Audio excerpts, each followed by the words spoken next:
Road America is a big track with a lot of straightaways, so you get some time to rest on the Superbike. But here at Barber, it's really tight and twisty, and what was a straightaway on a 600 is now a really short shoot to the next turn on the Superbike, because that thing's just wheeling all the way to it, so you're not really resting.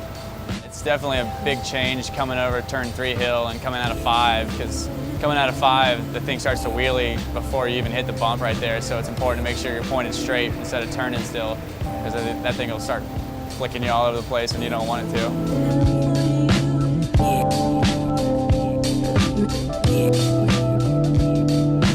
Not so much the weight of the bike that affects you, but at this track it's pretty difficult to ride because it's accelerating really fast into the corners, and it's really easy to get in too deep. And it's really important to make sure when you come over those crests and those bumps that you're set up straight for the straightaway and you're not still making your corner, because if not, you're going to be maybe on your head.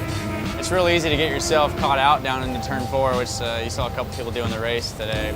A couple of times I just get back to where I just break on the 600 a little bit, and then when you're straight up and down you feel fine, but as soon as you start to see that apex, you're going way too fast and the thing starts going sideways and the rear starts jumping off the ground, and then you get yourself just into a pretzel as you go into it. So it's real important to make sure that you got to send the bike in real light, like you don't want to be sending it too deep.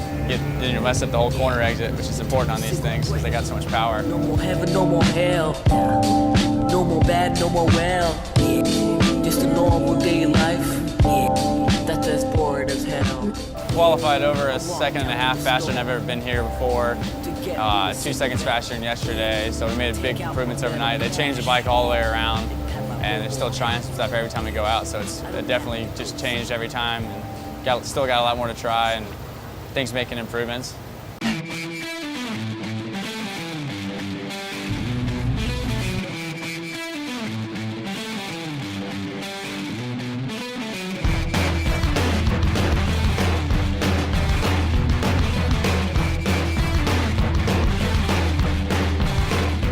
Well, I think we jumped up to 11th on the start, and then we were sitting in around 13th, and then ended up jumping the start, so I got a 5-second penalty, and also both my tires spun 180 degrees on the rim and grew about 8 pounds each, front and rear, so it was like it went from riding blue, nice round tires to ice skating. So I kept going backwards, and the thing started getting dangerous and pitching me off everywhere, so I just pulled in to see what the problem was because it wasn't worth it with the penalty. So I figured we'd come in and try and fix it and see what the problem was for tomorrow. And I went back out and did a couple laps, and yeah, we'll see if we can get ready for tomorrow now. Justin's been great. He was one of my mechanics at Road America, and now he's riding with me. He's an awesome dude. It's crazy. Every problem we've had, it's always been the same thing. And today he even pull off the track with the same problem as I did: tire rotation and insane pressure growth. So we're pretty similar, and we can feed off each other. He takes some pointers from me, and I confirm what problems I have with him too. So it's cool to have him out there. And he actually went down on Friday and sacrificed his first qualifying to make sure I was all good and out there on the racetrack. So can't thank him enough for everything he's done for me. Definitely helped that he's able to coach me a little bit on my riding.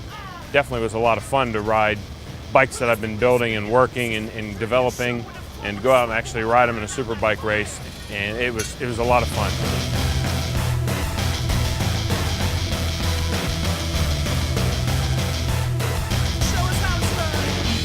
Yeah, our bike didn't really work very good at all in the heat, but it was working really good in normal temperatures and conditions, and it was shown that I could throw down a pretty fast lap when it was normal.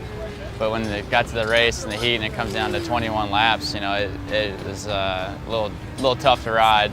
We'll have to work on some stuff and try to come up with something from Mid-Ohio and just keep working on it. Yeah, come back strong.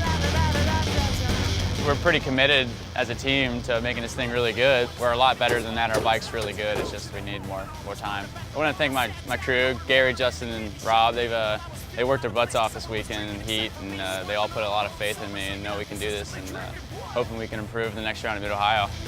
Realistically speaking, I'm consistently drinking hard. Realistically speaking, I'm consistently drinking 9.